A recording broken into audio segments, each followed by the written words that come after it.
А это шарики для стирки в машине. У меня вот только один есть для съемки, а так по 4 их, по-моему, в наборе продается. Ну вот они вот так вот выглядят. Есть большие такие штучки, есть маленькие отросточки, похожие на амебу какую-то.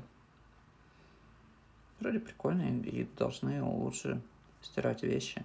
Типа, как я понимаю, машина стирается, так они бьются о вещи и как бы застирывают их лучше. Такие мягкие, прикольные. Разноцветные обычно в наборе.